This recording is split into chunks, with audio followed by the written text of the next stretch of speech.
Hey guys, welcome back to my YouTube channel.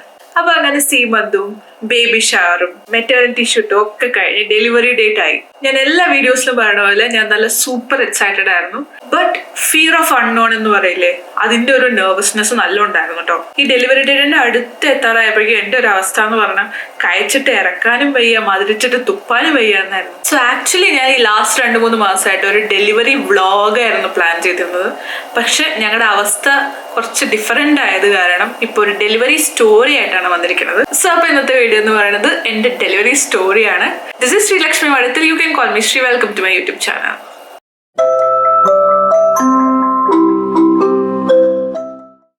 ഒരുപാട് പേര് കഴിഞ്ഞ വീഡിയോസിലൊക്കെ ഡെലിവറി ഡേറ്റ് എന്നാ ചോദിക്കണ്ടായിരുന്നു. പക്ഷെ ബേബി ഓൾറെഡി വന്നിട്ടുണ്ടായിരുന്നു. അതുകൊണ്ടാണ് എനിക്ക് ഡെലിവറി ഡേറ്റ് പറഞ്ഞു തരാൻ പറ്റാത്തത്. Okay, so I M so sorry ഞാൻ റിപ്ലൈ തരാത്തത് അതുകൊണ്ടാണ്. അപ്പൊ ലാസ്റ്റ് ഡോക്ടേഴ്സ് അപ്പോയിന്റ്മെന്റ്, അതായത് 39 വീക്സിന്റെ അപ്പോയിന്റ്മെന്റ്, അതാണ് ലാസ്റ്റ് ഡോക്ടേഴ്സ് അപ്പോയിന്റ്മെന്റ്. അന്ന് ഡോക്ടറുടെ അടുത്ത് പോയപ്പോൾ അവര് സെർവിക്കൽ എക്സാം ചെയ്തു. സെർവിക്കൽ എക്സാമിൽ എനിക്ക് ആകെ 1/2 സെന്റിമീറ്റർ മാത്രമാണ് ഡയലേറ്റ് ആയിട്ടുണ്ടായിരുന്നത്. നമുക്ക് 10 സെന്റിമീറ്റർ ആവണല്ലോ. It's like long way to go. Doctor പറഞ്ഞു ഇൻഡക്ഷൻ ചെയ്യാനുള്ള ബുക്കിംഗ് ഓൾറെഡി ചെയ്യാമെന്ന്. ഒരാഴ്ചയും കൂടി അല്ലേ ഉള്ളൂ. ഡ്യൂ ഡേറ്റ് 25th പറഞ്ഞത്. അന്ന് പെയിൻ ഒന്നും വരില്ലെങ്കിൽ then we can do induction എന്ന് പറഞ്ഞു. ഇൻഡക്ഷൻ 31st അല്ലെങ്കിൽ 1st ചെയ്യാന്ന് പറഞ്ഞു. അങ്ങനെ ഞങ്ങൾ ഹോസ്പിറ്റലിൽ രജിസ്റ്റർ ചെയ്തു ഇൻഡക്ഷന് വേണ്ടിയിട്ട്. അങ്ങനെ 31st രാവിലെ നേരത്തെ വരാനൊക്കെ പറഞ്ഞിട്ട് ഡോക്ടർ ഞങ്ങളുടെ അടുത്ത് പൊക്കോളം പറഞ്ഞു. ഈ സംഭവം നടന്നത് ഡ്യൂ ഡേറ്റിന് 2 ദിവസം മുന്നെയാണ് കേട്ടോ. ഞങ്ങൾ എന്താ എക്സ്പെക്ട് ചെയ്യുന്നതായിരുന്നു, ഓക്കെ ടൈം ആയി, ഇപ്പൊ ചിലപ്പോൾ 2 ദിവസം കൂടിയല്ലേ ഉള്ളൂ, ചിലപ്പോൾ ഞങ്ങൾ അഡ്മിറ്റ് ചെയ്യുമായിരിക്കും, ചിലപ്പോൾ ഡയലേറ്റ് ആയിട്ടുണ്ടാവും, അങ്ങനെയൊക്കെ എക്സ്പെക്ട് ചെയ്തിട്ടാണ് പോയത്. പക്ഷേ ഇൻഡക്ഷൻ പറഞ്ഞിട്ട് പുതിയൊരു സംഭവം ഇറക്കി. ഞങ്ങള് ഈ 9 മാസം ഫുള്ള് ഗൂഗിൾ ചെയ്ത് ലാസ്റ്റ് ഡോക്ടർ പറഞ്ഞു നിങ്ങൾ ആ ഗൂഗിളിൽ നിന്ന് പുറത്തേക്ക് ഇറങ്ങാൻ. പക്ഷെ ഞങ്ങള് വീട്ടിൽ വന്ന ഉടനെ ഈ ഇൻഡക്ഷനെ പറ്റിയിട്ട് നന്നായിട്ട് റിസർച്ച് ചെയ്തു. റിസർച്ച് ചെയ്ത് വന്നപ്പോൾ ലാസ്റ്റ് മനസ്സിലായ കാര്യം എന്താ, ഇൻഡക്ഷൻ ചെയ്യുമ്പോൾ C-സെക്ഷൻ ആവാനുള്ള പ്രോബബിലിറ്റി കൂടുതലാണെന്ന്. ഞങ്ങൾക്ക് വീട്ടിൽ ഞങ്ങൾ 2 മാത്രമേ ഉള്ളൂ, പേരൻസ് ആരുമില്ല, ഹെൽപ്പിന് ആരുമില്ല.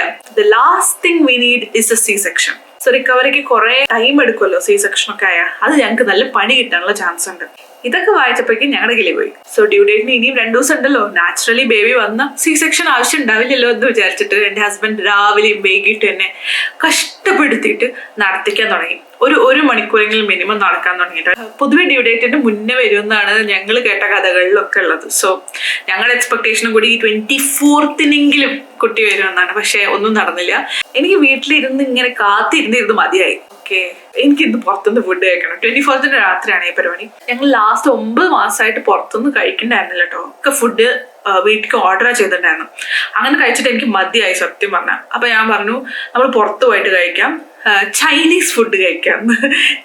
ഐ ഡോണ്ട് തിങ്ക് ഈ പ്രഗ്നൻസി ടൈമിൽ കംപ്ലീറ്റ് ആയിട്ട് ഞാൻ ചൈനീസ് ഫുഡ് കഴിച്ചിട്ടുണ്ട് തോന്നില്ല കേട്ടോ. ഒക്കെ ഇന്ത്യൻ ഫുഡ് തന്നെയായിരുന്നു മോസ്റ്റ്ലി. അപ്പൊ എന്റെ ഹസ്ബൻഡ് ഒരു ഹോട്ട് പോട്ട് റെസ്റ്റോറന്റ് ബുക്ക് ചെയ്തു. സോ ഈ റെസ്റ്റോറന്റിന്റെ പ്രത്യേകത എന്ന് പറഞ്ഞാൽ നമ്മൾ ഇരിക്കുന്ന ടേബിൾ തന്നെ ഒരു സ്റ്റൗ ആണ്.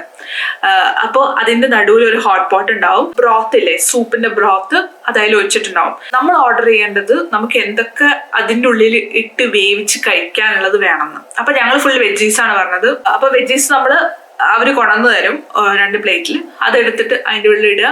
നൂഡിൽസും കൂടി ഉണ്ടാവും.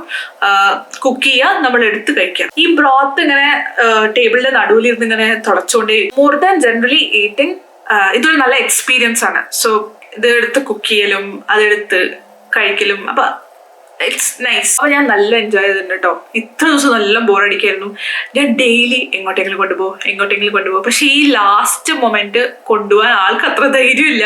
വഴിയത്ത് മറ്റേ വയറുവേദന എന്ന് പറഞ്ഞാൽ പിന്നെ ആളെന്നെ ഓടണ്ടേ. അപ്പൊ പിന്നെ ഒരു ആപ്റ്റ് റെസ്റ്റോറൻറ്റിലേക്കാണ് കൊണ്ടുപോയത്. എനിക്ക് നല്ല ഇഷ്ടപ്പെട്ടു. അങ്ങനെ 23 24 25. അപ്പോൾ ഈ 25th ആയ ദിവസം എനിക്ക് വലിയ മാറ്റങ്ങളൊന്നുമില്ല.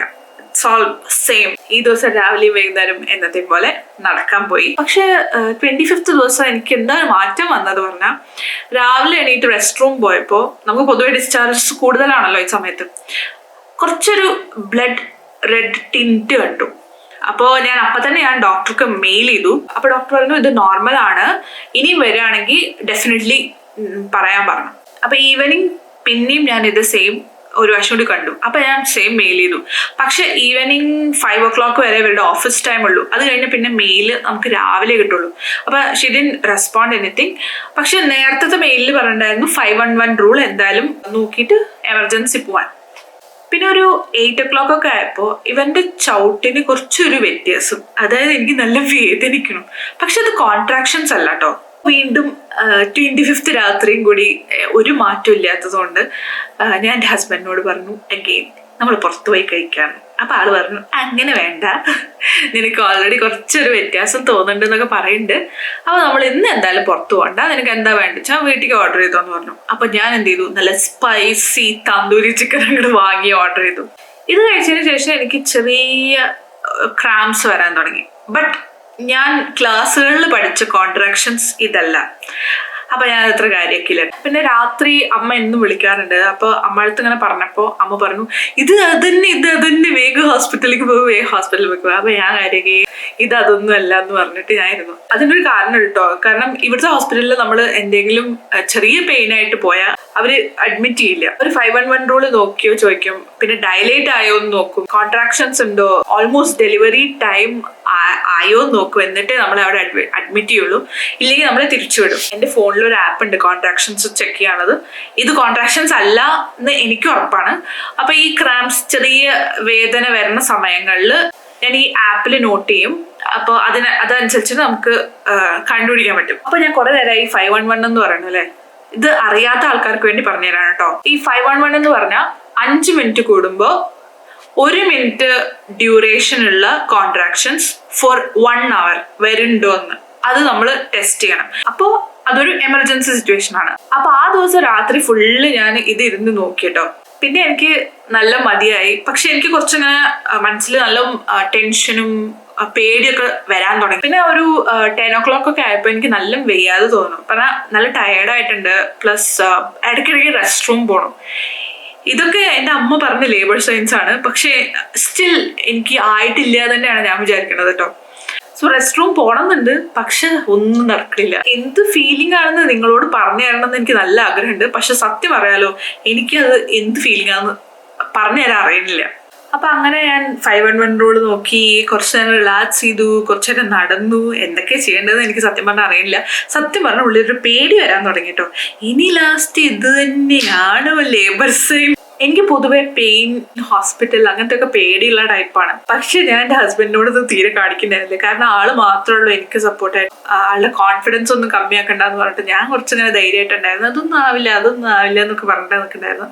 ഒരു 12 o'clock വരെ ജനറലി കൗച്ചിന്റെ മേലെ അന്തം വിട്ടിട്ടിരിക്കുകയായിരുന്നു. എൻ്റെ ഹസ്ബൻഡ് എന്തൊക്കെയോ പറയുന്നുണ്ട്, അത് ചെയ്യണം ഇത് ചെയ്യണം. ഇപ്പൊ ആഴ്ച നമ്മള് എന്താ പറയാ കുറെ പണികൾ ചെയ്യണം, എന്താ പറയുക ഇൻഡക്ഷൻ ആണെങ്കിൽ അങ്ങനെ ചെയ്യണം. അങ്ങനെ കുറെ ഡിസ്കഷൻ അവിടെ നടന്നുകൊണ്ടിരിക്കുന്നുണ്ട്. പക്ഷെ എൻ്റെ തലയുടെ ഉള്ളിൽ ഒന്നും കയറുന്നുണ്ടായിരുന്നില്ല. ഞാൻ കംപ്ലീറ്റ്ലി ഔട്ടായിരുന്നു അവിടുന്ന്. അപ്പോൾ ഒരു 12 മണിയൊക്കെ ആയപ്പോൾ എൻ്റെ ഹസ്ബൻഡ് പറഞ്ഞു ഓക്കെ ഇനി നമ്മൾ കിടന്ന് ഉറങ്ങാം, കുറേ സമയമായി, ഉറക്കം എന്തിനാ കളയണത് വെറുതെ എന്ന് പറഞ്ഞിട്ട് എൻ്റെ അടുത്ത് ഉറങ്ങാൻ പറഞ്ഞു. ഞാൻ അങ്ങനെ കിടക്കാൻ പോയി. പക്ഷെ എൻ്റെ ഹസ്ബൻഡിനെ കാണില്ല.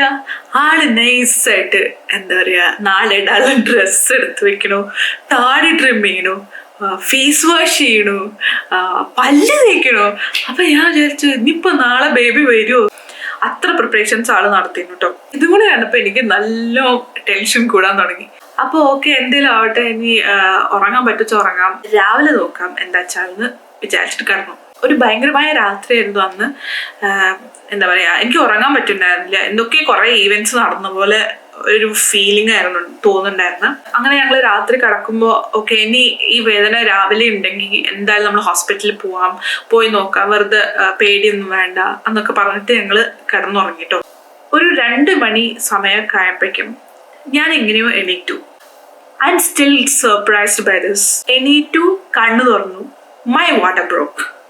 Okay, this is a long story, so I don't want to bore you guys. So ഇതിന്റെ സെക്കൻഡ് പാർട്ട് അടുത്ത എപ്പിസോഡിൽ കാണാം. അപ്പൊ എന്തായാലും ഇതുവരെ സപ്പോർട്ട് ചെയ്ത എല്ലാവർക്കും ഒരുപാട് താങ്ക്സ് ഉണ്ട്. ഞാൻ 1 week ഗ്യാപ്പ് ഇല്ലാതെ തന്നെ ഇതിന്റെ ബാക്കി ഇടാൻ നോക്കാം. So stay tuned and bye.